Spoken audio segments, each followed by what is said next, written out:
ওয়াকফ amendment bill পার্লামেন্টে পাশ হয়েছে, দুই হাউসেই পাশ হয়েছে ডিবেট হওয়ার পর, লোকসভাতে এবং রাজ্যসভাতে, যেটাকে আপার হাউস লোয়ার হাউস বলা হয়, হ্যান ত্যান এবিসিডি যা আছে আছে। এবার রাষ্ট্রপতির সাইন হয়ে গেছে, এটা আইন হয়ে গেছে। ওয়াকফ সংশোধনী বিল পার্লামেন্টে যখন উঠেছে তখন থেকে নিয়ে আমরা গোটা ভারত জুড়ে সংগ্রাম করেছি না করি নাই? কি বলেন আপনারা, শুনেন নাই বিলটা? করেছি, আমাদের কোনো কথা শোনা হয়নি। এবং পার্লামেন্টে যখন এই বিলটাকে আনা হয়েছিল 2024 সালে, অনেক ডিবেট হওয়ার জন্য এটাকে একটা পার্লামেন্টের যৌথ কমিটি, যাকে বলা হয় জেপিসি, জয়েন্ট পার্লামেন্টারি কমিটি, তার একটা কমিটি তৈরি করে এই বিলটাকে নিয়ে ডিসকাশন করা হয়েছে। কিন্তু বিরোধী শক্তির কথা, বিরোধী লোকের কথা, বিরোধী মানুষের কথা এরা শুনে নাই, এদেরকে গুরুত্ব দেয় নাই। আর তাদের সংখ্যা গরিষ্ঠতা পার্লামেন্টে থাকার জন্য এনডিএ গভর্নমেন্টের 288-তে বিলটাকে পাশ করে নিয়েছে, তাই তো? এতদূর পর্যন্ত জানেন।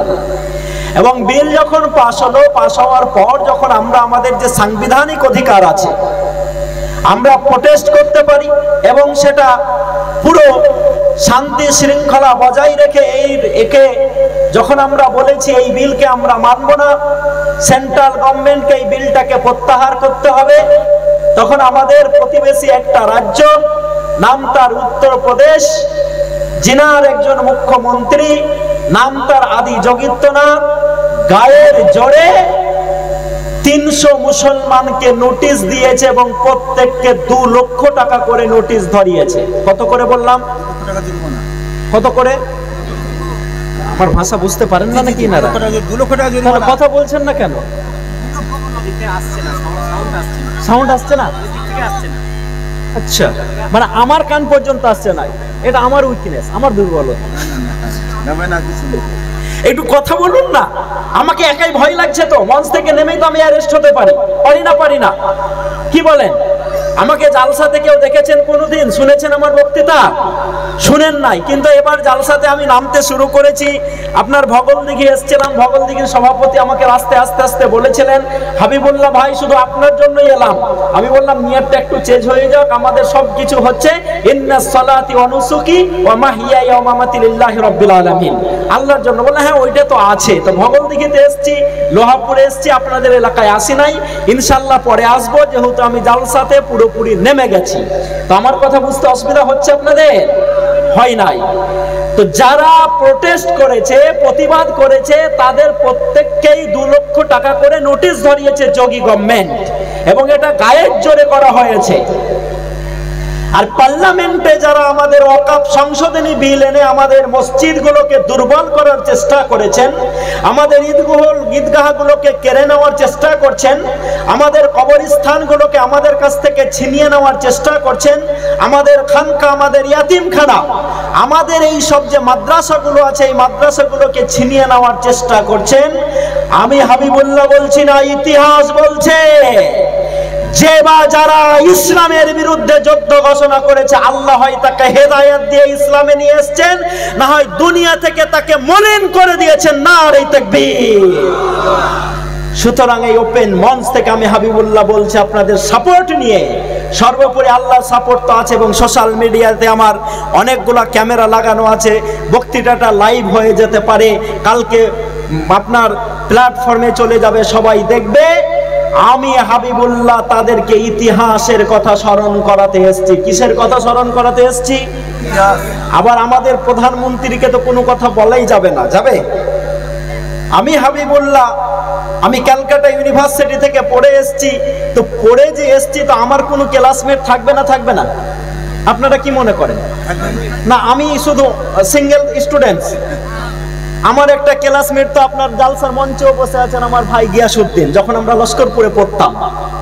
তো যিনি ইতিহাস শুনতে চাইছেন না, তিনি প্রধানমন্ত্রী তো নিজের ক্লাসমেটও দেখাতে পারছেন না। পারছেন গো? এবং আমাদেরকে তালাক শিখাচ্ছেন, আমাদেরকে তালাক শিখাচ্ছেন, মুসলমানদেরকে তালাক শিখাচ্ছেন যে মুসলমান তোমরা হাঁটতে হাঁটতে তালাক দাও, হোয়াটসঅ্যাপে তালাক দাও, ফেসবুকে তালাক দাও, ইনস্টাগ্রামে তালাক দাও। কত তালাক দিয়েছো জানো?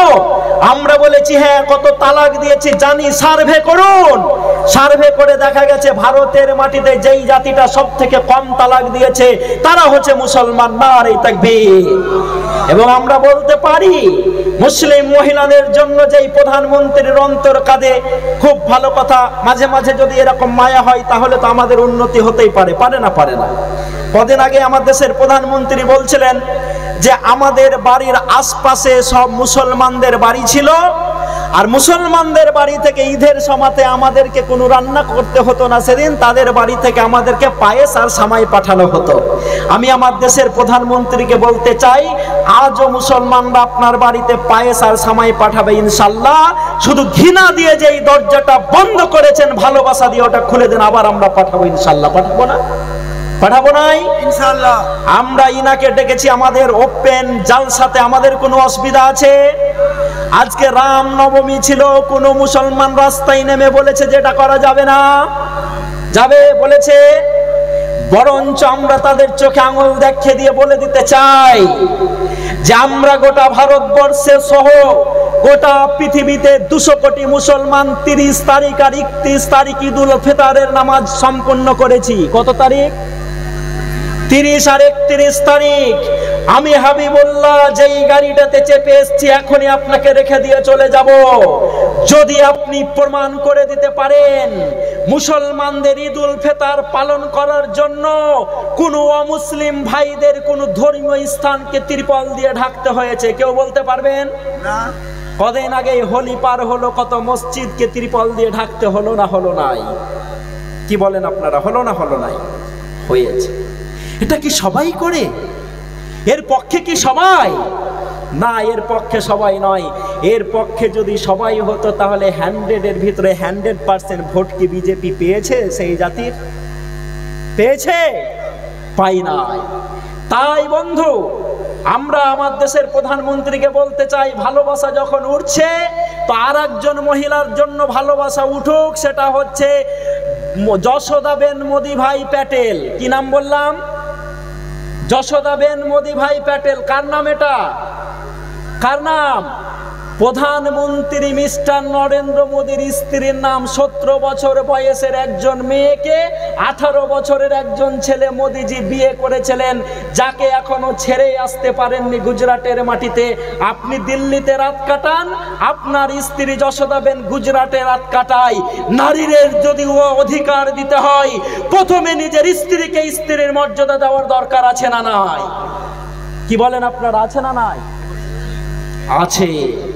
তাই নতুন করে যাদের মুসলমানদের সম্পত্তির প্রতি মায়া জেগেছে তাদেরকে আমরা বলতে চাই, তাদেরকে আমরা জানিয়ে দিতে চাই, মুসলমানদের সম্পত্তিগুলোকে আপনারা বাঁচানোর জন্য অকাফ অ্যামেন্ডমেন্ট বিল আনেননি, বরঞ্চ মুসলমানদের সম্পত্তিগুলো নিজের কবজাতে নেওয়ার জন্য এই বিল আপনারা এনেছেন, হ্যাঁ কি না? আচ্ছা, একটু আগে আমরা 10 টাকা 20 টাকা দিয়ে কি তৈরি করছিলাম? কি তৈরি করছিলাম? মাদ্রাসা তৈরি করছিলাম। এবং মাদ্রাসায় যখন আমাকে নিয়ে গেলেন তখন দেখলাম মাদ্রাসাটা নতুন হিসাবে আপনারা খুব ভালো বানিয়েছেন। এবং এই যে উজিরপুরের স্কুলের যে পরিকাঠামো, এমএসডিপি থেকে হোস্টেল পেয়েছেন, এত সুন্দর একটা স্কুল পেয়েছেন। শুনলাম নাকি স্কুলটাতে খুব ভালো রেজাল্টও হয়, আলহামদুলিল্লাহ। এরপরে মাদ্রাসা দেখে আমার মনে হয়েছে এই মাদ্রাসাটাও আগামী দিনে ইনশাল্লাহ আলো দিবে এবং আলোকিত করবে সমাজকে আমাদের। করবে না? করবে না? করবে। তো যেই মাদ্রাসাটাকে আমরা একটু আগে তৈরি করলাম, কেউ 3 জন মিলে 6 শতক জায়গা দান করেছেন।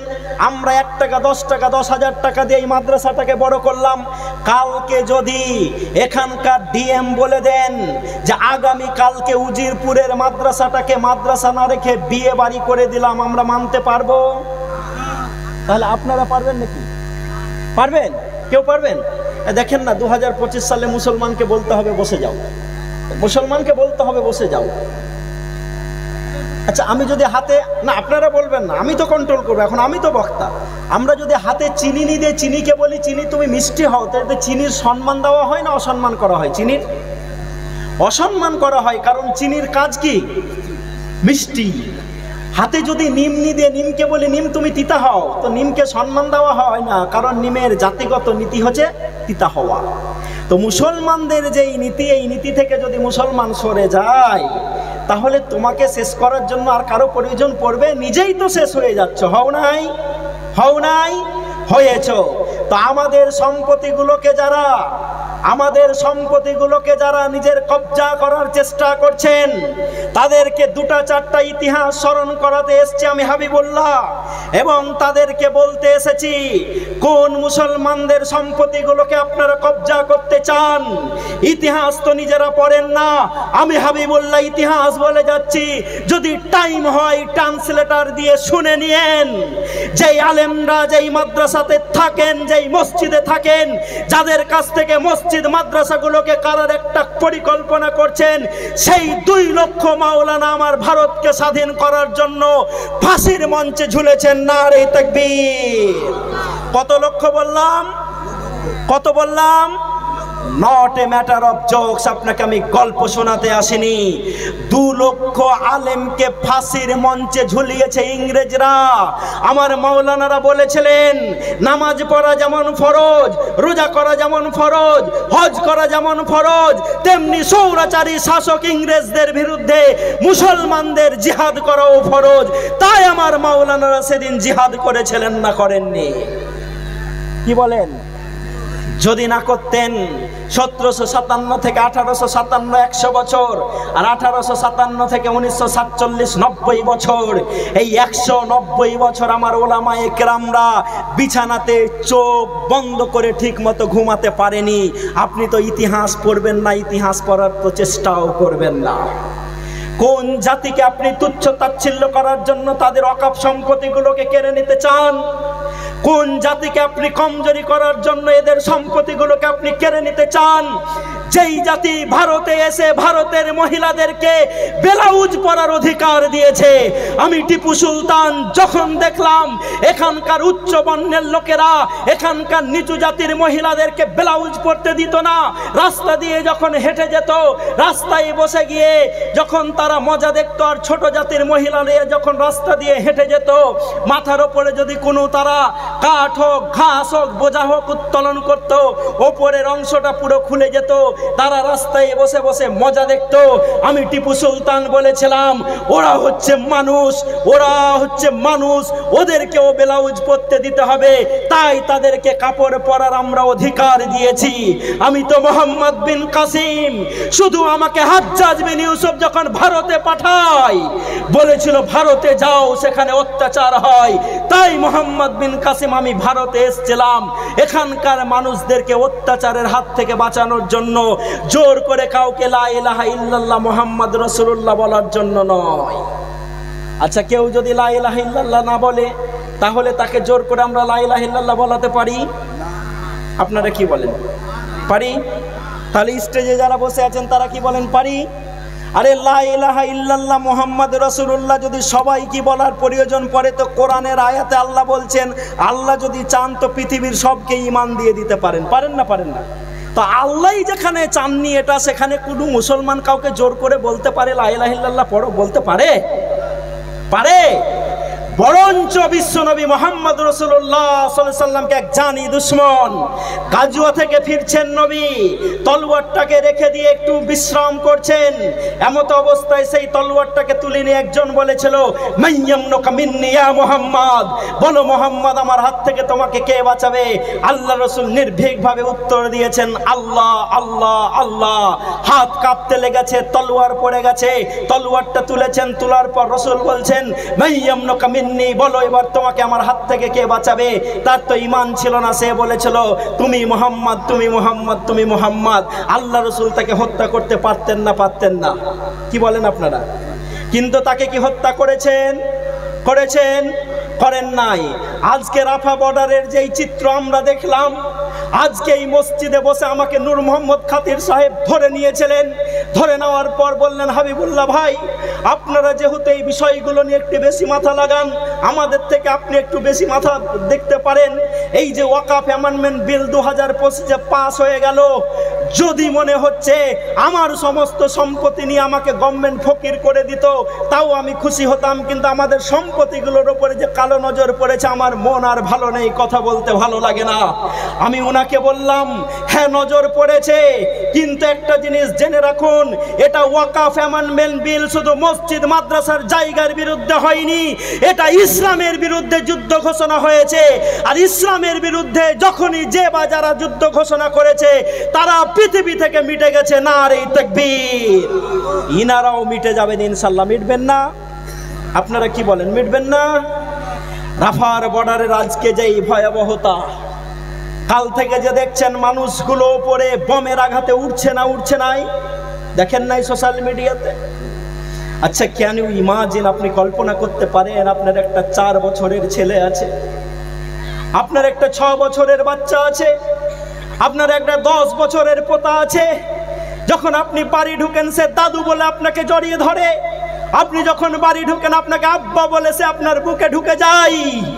সেই বাচ্চাটার কেউ যদি মাথাটাকে কেটে নেই, তার লাশটাকে তুলে যদি 800 কোটি মানুষকে দেখাতে হয় আর বলা হয়, দেখো আমি একজন গাজার, দুঃখিত বাবা আমার ছেলের মুন্ডুটা নাই, আমার মা যদি তার বাচ্চাটাকে তুলে নিয়ে পৃথিবীকে দেখায়, দেখো পৃথিবীর 800 কোটি মানুষ, আমার যেই বাচ্চাটা একটু আগেই খেলা করছিল, সেই বাচ্চাটার একটা হাত নেই, একটা পা নেই, তার পিঠ নেই, তার পেট নেই, তার একটা মাংস পিণ্ড নিয়ে দেখাচ্ছি।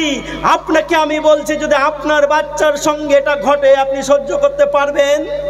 আপনি পারবেন?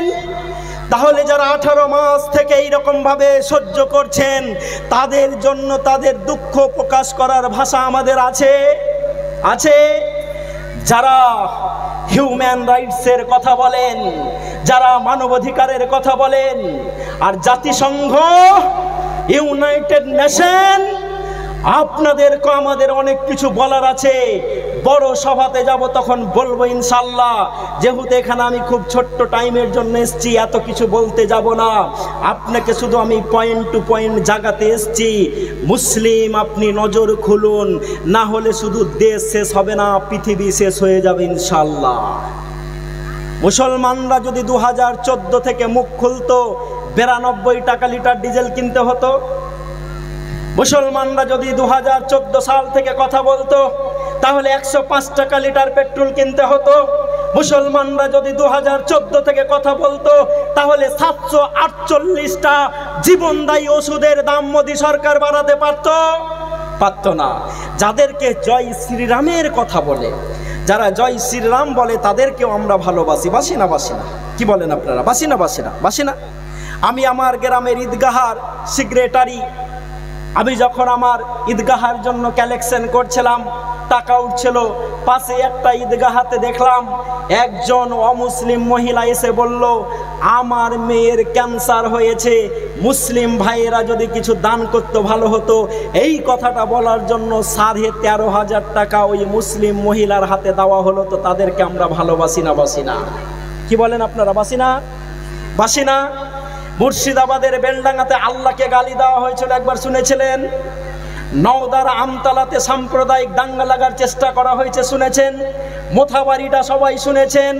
আচ্ছা বলুন তো, এই এলাকাগুলোতে মুসলিম মেজরিটি আছে, আমরা কোনো অমুসলিম ভাইয়ের কলার ধরে বলেছি যে তোর ভাই কেন আল্লাহকে গালি দিয়েছে আজ পর্যন্ত? বলেছি? বলি নাই। কারণ আমরা জানি যে ভুল করার সে ভুল করেছে, শাস্তি যদি পেতে হয় তাকে পেতে হবে। এর জন্য আমাদের প্রতিবেশীরা কেউ দায়ী নয়। এবং মানুষের সাথে কি ব্যবহার করতে হবে, এটা আল্লাহর থেকে বেশি কিছু ভালো কেউ শিখাতে পেরেছে? রসুলের থেকে ভালো কেউ শিখাতে পেরেছে? আল্লাহ তো বলেছেন যারা জয় শ্রীরাম বলেছে তাদের জমিতেও পানি দাও। আল্লাহ তো বলেছেন যারা ঈমান আনেনি তাদেরকেও অক্সিজেন দাও। আল্লাহ তো বলেছেন যারা আমাকে আল্লাহ বলে মানে না তাদেরকেও আমার জমিনে বিচরণ করতে দাও। তো আমার আল্লাহ সুবহানাহু ওয়া তাআলা যদি এত বড় উদার হন, তাকে ফলো করনেওয়ালা মুসলমানরা উদারতা দেখাবে কি দেখাবে না? দেখাবে কি দেখাবে না? আমার মায়েরা যেহেতু আছেন, মায়েদের কে বেশি কথা বলবো না, শুধু একটাই কথা বলছি। কথাটা হচ্ছে এই, একদিন উমর ফারুক রাদিয়াল্লাহু তাআলা আনহু রাস্তা দিয়ে হাঁটছেন, হাঁটতে হাঁটতে হাঁটতে হাঁটতে একজন লোককে দেখলেন খুব চিন্তিত হয়ে গালে হাত দিয়ে বসে আছেন। উমর তাকে জিজ্ঞেস করছেন, বন্ধু কিসের আপনার এত চিন্তা? কেন আপনি মুখটাকে ভারী করে মাথাটাকে নিচু করে দিয়ে বসে আছেন, ব্যাপারটা কি? উমর ফারুককে সেই লোকটা বলছেন, আমি এই মরুভূমি দিয়ে যাচ্ছিলাম, যেতে যেতে আমার স্ত্রীর প্রসব বেদনা উঠেছে, আমার স্ত্রীর এখন বাচ্চা হবে, আমার স্ত্রীকে হেল্প করার মতো আমার সঙ্গে একজনও মহিলা নাই, একজনও মহিলা নাই। উমর তাকে না তার পরিচয় দিয়ে বললেন, আপনি এখানে বসুন, দেখি আমি একজন মহিলার ব্যবস্থা করতে পারি কিনা। বাড়ি ছুটে গেলেন উমর ফারুক রাদিয়াল্লাহু তাআলা আনহু। বাড়ি ছুটে যাওয়ার পর নিজের স্ত্রীকে বলছেন, ওগো মরুভূমির ভিতরে একজন অতিথি যার বাড়ি অনেক দূর, তিনি তার স্ত্রীকে নিয়ে যাচ্ছিলেন, কিন্তু সেই তার স্ত্রীর প্রসব বেদনা উঠেছে, তার বাচ্চা হয়েছে, চলো না একটু ওই বন্ধুটাকে আমরা হেল্প করে দিই, তার স্ত্রীটাকে হেল্প করে দিই। উমরের স্ত্রী এই কথা শুনে তার সঙ্গে এসে ওই লোকটার স্ত্রীকে হেল্প করলেন। হেল্প করার পর একটু পর আওয়াজ দিয়ে বলছেন, হে আমিরুল মুমিনিন উমর, আপনি আপনার বন্ধুকে বলে দেন তার একটা পুত্র সন্তান হয়েছে। ঘটনাটা কেন বললাম? ঘটনাটা এই জন্য বললাম, যেই লোকটা খুব চিন্তায় চিন্তিত হয়ে মরুভূমির ভিতরে বসেছিল, সেটা কোনো মুসলমান ছিল না, সেটা ছিল একজন খ্রিস্টান ব্যক্তি। উমর তো তাকে জিজ্ঞেস করেননি তোমার ধর্মের নাম কি, করেছিলেন? করেছিলেন? করেন নাই। উমরের স্ত্রী যেই মহিলার দাইমা হচ্ছেন, তিনি হচ্ছেন একজন খ্রিস্টান মহিলা। ইসলাম মানবিকতার সেবা করেছে, মানবের সেবা করেছে। তাই যারা রাফার বর্ডারটাকে নিশ্চিহ্ন করে দিয়েছো, তাই যারা গাজাকে 18 মাস থেকে বোমা ফেলে ফেলে গাজাটাকে শেষ করে দিয়েছো, তাদেরকে আমরা বলতে চাই, তোমাদের মুখে মানবিকতার কথা মানায় না, মানায় না। তাই বন্ধু, আপনাকে আমরা বলতে এসেছি, অনেক তথ্য আপনাদের কাছে আমি নিয়ে এসেছিলাম। যেহেতু আমাকে সময় অত্যন্ত অল্প দেওয়া হয়েছে, এই অল্প সময়ে আমাকে শেষ করে যেতে হবে। আর প্রতিদিন আমাদেরকে এখন জালসা করতে হচ্ছে। কালকে 2টা করেছি, পরশুদিন 3টা করেছি। আমার সঙ্গে একজন এসছেন ভদ্রলোক, তার জালসাতে গিয়ে তো আমি সোতাই শেষে পাইনি। বললেন ঠিক আছে হাবিবুল্লাহ সাহেব ছাড়েন, 3টা জালসা করেছি। তো জালসা যখন করতে শুরু করেছি, যখন আরও বড় সভা করবেন, এই তো অনেক লোক এসছেন আলহামদুলিল্লাহ, যদি 5টা লোককেও আমি জাগাতে পারি তাহলে আমার বলা সফল ইনশাআল্লাহ। তাই বন্ধু না, আমি শেষ করে দেবো, এটাই তো আমাকে দেওয়া হয়েছে না? না কি করলেন আপনারা? ঠিক, হ্যাঁ, মানে 40 থেকে 45 করেছেন না? আমার বক্তৃতা এরপরে শুনতে গেলে আমাকে 1.5 থেকে 2 ঘন্টা টাইম দেবেন, ঠিক আছে ইনশাআল্লাহ। এরপরে যখন ডাকবেন আমাকে, না বক্তা কমাতে হবে না, আমার জন্য কেন কারো পেটের ভাত কাটবেন, কারণ আমি তো ফ্রির বক্তা। হ্যাঁ, তো যাই হোক, পরবর্তীতে যখন হবে ইনশাল্লাহ 1.5 ঘন্টা 2 ঘন্টা আপনাদেরকে শোনাবো। এবং এমএলএ সাহেব বসে আছেন আলহামদুলিল্লাহ, আমাকে খুবই ভালো লাগছে, তাই তো লাগে না? আপনারা আমাদের বড় ভাই, আপনারা কি বড় ভাই, আর মুসলিমরা হচ্ছে তাদের ছোট ভাই। বড় ভাইদেরকে আমাদেরকে সম্মান দিতে হবে, আর ছোট ভাইরা তাদের কাছ থেকে একটু আদর যত্ন চাইবে, তাই তো? এর থেকে বেশি কিছু চাই? এর থেকে বেশি কিছু আমরা চাই না। দেখা হলে আমরা তাদেরকে সম্মান দিই, তারা আমাদেরকে ভালোবাসা দেয়।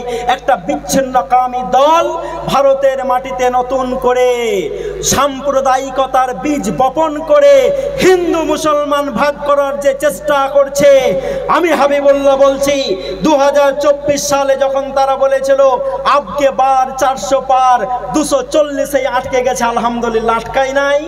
এবং সেন্টারে একটা ন্যাংরা গভর্নমেন্ট তৈরি তৈরি হয়েছে নীতিশ কুমার আর চন্দ্রবাবু নাইডুর সাপোর্ট নিয়ে।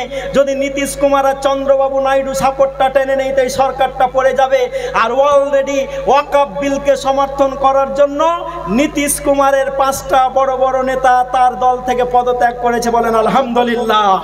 আমি তো সেই সকাল দেখতে পাচ্ছি যেই সকালে আবার নতুন করে ইনশাল্লাহ ভারতের মানুষদের ভিতরে ভাইচারা গড়ে উঠবে। ইনশাল্লাহ উঠবে না?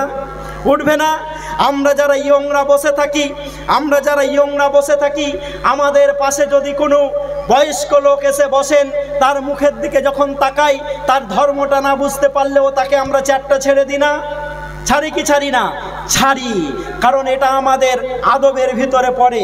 তাই বন্ধু আপনাদেরকে আমি বলতে এসেছি এবং সেই সাথে সাথে মোদিজিকে বলতে এসেছি, ওয়াকফ সংশোধনী বিল পার্লামেন্টে পাস করে এত সহজে মসজিদগুলো মুসলমানদের কাছ থেকে কারা যাবে না? ইনশাল্লাহ কারা যাবে? আপনারা কি বলেন যাবে? আমি নূর মোহাম্মদ সাহেবের নাম বলছিলাম, উনি মনে হয় এসেই গেছেন নাকি?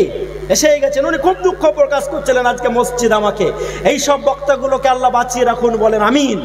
ইনারা আমাদের সমাজের সূর্যের মতো আমাদেরকে লাইট দেন, আমাদেরকে ভালো কথা শোনান, অনবরত রাত জেগে জেগে আমাদেরকে এত সুন্দর কথা শোনান।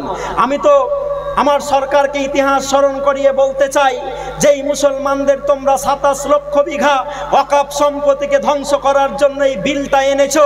সেই জাতির ইতিহাস কি জানো? যখন এই জাতির একজন মাওলানা, নাম তার ফজলে হক, আল্লামা ফজলে হক খাইরাবাদী, তাকে সেলুলার জেলে বন্দি করা হয়েছিল। বলা হয়েছিল আপনি তো অত্যন্ত জ্ঞানী মানুষ, আপনি আমাদেরকে মুচলেখা লিখে দেন যে আপনি ভারতের তথ্য আমাদেরকে পাচার করবেন, তাহলে আপনাকে আমরা এই সেলুলার জেল থেকে ছেড়ে দেব, আপনি আনন্দের সহিত ভারতের মাটিতে ফিরে চলে যাবেন। আমার আল্লামা ফজলে হক খাইরাবাদী বলেছিলেন, ওরে যেই দেশকে আমরা 700 বছর ধরে এককভাবে শাসন করেছি এবং পাট পাট করে 1000 বছর শাসন করেছি, সেই দেশের সঙ্গে আমরা গাদ্দারি করতে পারি না। নারে তাকবীর। তাই তাকে যখন জেলে রাখা হয়েছে, তার সামনে গরম পানি দেওয়া হয়েছে। আমার আল্লামা বলেছেন, ওগো 10 মিনিট ওয়েট করো না, পানিটা একটু ঠান্ডা হোক, আমি খেয়ে নি। পানি ঠান্ডা করতে দেওয়া হয়নি, তার মুখের কাছ থেকে পানির পাত্রটাকে কেড়ে নেওয়া হয়েছে। আমার আল্লামা বলেছেন, আমাকে বড্ড খিদা পেয়েছে, আমাকে একটু রুটি খেতে দেওয়া হোক। বালির সঙ্গে আটা মিশিয়ে দিয়ে তাকে রুটি খেতে দেওয়া হয়েছে। উনি বলেছেন, আমাকে একটু ভালোভাবে ঘুমাতে দেওয়া হোক। ঘুমানোর জন্য ইংরেজরা মাটির তৈরি ঘরকে, স্যাঁতসেঁতে ঘরকে বরাদ্দ করেছিল। কাকড়া বিচ্ছা তার ঘরে ছেড়ে দিয়ে পুরো শরীরটাকে পচিয়ে দিয়েছিল। আমার আল্লামা ফজলে হক খাইরাবাদী বলেছিলেন, আমাকে পানি খেতে দেবে না তো? না দাও। আমাকে রুটি খেতে দেবে না তো? না দাও। আমাকে ভালো জায়গায় ঘুমাতে দেবে না তো? না দাও। তারপরেও শুনে রাখো, এই ভারতের সঙ্গে আমরা গাদ্দারি করব না। নারে তাকবীর। এই জাতির ওয়াকফ সম্পত্তি আপনি কারার চেষ্টা করছেন। ইনশাআল্লাহ আমি হাবিবুল্লাহ বলে যাচ্ছি, যেই লোকটা আয়রন ম্যান অফ ইন্ডিয়া বলে পরিচিত ছিল, লাল কৃষ্ণ আদবানির আজকের পলিটিক্সে তার চারানাও দাম নাই। আছে? আগামী দিনে আপনাদের জন্য সেই দিনটা অপেক্ষা করছে ইনশাআল্লাহ। আপনাদেরকে পরিশেষে একটা কথা, সেটা হচ্ছে এই যে যেহেতু আমাদের রাজ্যে একটা আমাদের ফেভারি সরকার আছে এবং সরকারকে আমি বলেছি, আমি আর একজন দাদা সেদিন রাইটাসে গেছিলাম, যাওয়ার পর 1.5 ঘন্টার নোট আমরা মুখ্যমন্ত্রীকে দিয়েছি। দেওয়ার পর বলেছি যে যেহেতু আগামী দিনে কি হতে পারে আমরা জানি না, তো ওয়াকফ সম্পত্তি যেগুলো খতিয়ান 1-এ আছে, ওই সম্পত্তিগুলোকে যাতে তাড়াতাড়ি ইন্ডিভিজুয়াল কোনো মোতাল্লির নামে করা হোক এবং খতিয়ান 1 থেকে সরিয়ে দেওয়া হোক। মুখ্যমন্ত্রী আলহামদুলিল্লাহ এটা শুনেছেন, বলেন আলহামদুলিল্লাহ। আমাদের দুজনের প্রচেষ্টাতে এটা হয়েছে। সম্মানিয়া তিনি একটা কমিটি তৈরি করেছেন এবং ল্যান্ড ইউজ ম্যাপ তৈরি হচ্ছে। তো এইরকম যদি কোনো মাদ্রাসাগুলো খতিয়ান 1-টনে এরকম থাকে, এগুলো মোতাল্লিদের নামে আমরা করে নেব ইনশাল্লাহ। করব তো? আমাদের ওয়াকফ সম্পত্তি আমাদেরই থাকবে। কেস অনেক পার্টি করেছে, আমি হাবিবুল্লাহ আজকেও বলছিলাম, কালকেও বলেছিলাম, কেস আমি হাবিবুল্লাহও করব ইনশাল্লাহ। এর জন্য আপনাদের টাকা লাগবে না, শুধু দোয়া লাগবে আর সাপোর্ট লাগবে, কারণ আল্লাহ আমাকে টাকা দিয়েছেন। পরিশেষে নিজের জন্য একটা কথা, আমরা এই বছর একটা স্কুল করেছি, নাম দিয়েছি তার আল ফুরকান একাডেমি। আমি যখন আসি তখন দেখলাম এই গ্রামেরই নাতি একজন নাতি আর নাতনি আমার স্কুলে পড়ে, আল ফুরকান একাডেমিতে পড়ে। 1000 ক্যাপাসিটি নিয়ে শুরু করেছি, প্রায় 550 আমরা 3 মাসের ভিতরেই ঢুকবো হয়ে গেছি। কেউ যদি ভালো বাচ্চা মানুষ করতে চান, ইংলিশ ভালো শেখাতে চান, ভালো ডাক্তার করতে চান, ভালো তাকে ইসলাম শেখাতে চান, তো আমাদের সঙ্গে যোগাযোগ করবেন। ক্লাস 11-এর জন্য ফর্ম আমাদের লালগাড়ি XUV 300-এ রাখা আছে, কেউ যদি নিতে চান নিতে পারেন। আল্লাহ আমাদেরকে কবুল করুক, আমাদের অকাপ সম্পত্তিগুলোকে আমাদেরই রাখুক। আমার হাত দিয়ে টাকা পাঠিয়েছেন, আলহামদুলিল্লাহ। মাস্টার হাবিবুল্লাহ সাহেবের পরিবার হতে 30,000 টাকা, আলহামদুলিল্লাহ। বলেন আল্লাহ এই দানকে কবুল করো, আমিন। আল্লাহ মাস্টার হাবিবুল্লাহ সাহেব এবং তার পরিবারের প্রত্যেককেই তুমি জান্নাতবাসী করে দাও, বলেন আমিন। তা আপনাদের কি লাভ হলো? আপনাদের কিছু লাভ হয়েছে? ওনার পরিবার তো জান্নাতে গেল, আপনাদের লাভ হয়েছে? কি লাভ হয়েছে বলুন তো? ফেরেশতারা অলরেডি নোট করে আল্লাহকে বলছেন হাবিবুল্লাহর পরিবারের জন্য হাবিবুল্লাহ সাহেব দোয়া চেয়েছেন, আর লোকেরা সব আমিন আমিন করেছে। আল্লাহ বলবেন তাই তো, যারা আমিন আমিন করেছে তাদেরও নোট ডাউন করো, তাদেরকেও জান্নাত দিয়ে দাও। বলবেন না আলহামদুলিল্লাহ? আল্লাহ তো বলছেন আমি কাউকে ফ্রিতে খাটাই না আর ফ্রিতে খাওয়াইও না। এক্ষুনি বাচ্চা হলো মারিয়ামের, আল্লাহকে বলছেন আল্লাহ কি খাবো? বলে তোমার পাশে যে খেজুর গাছটা আছে ওটাকে একটু নাড়াও। বলে এক্ষুনি তো বাচ্চা হলো, শক্তি নেই। বলে নাড়ানোর চেষ্টা করা তোমার কাজ, ওপর থেকে খেজুর দেওয়া কার কাজ? আল্লাহর কাজ। তো আল্লাহ ফ্রিতে খাওয়ায় না।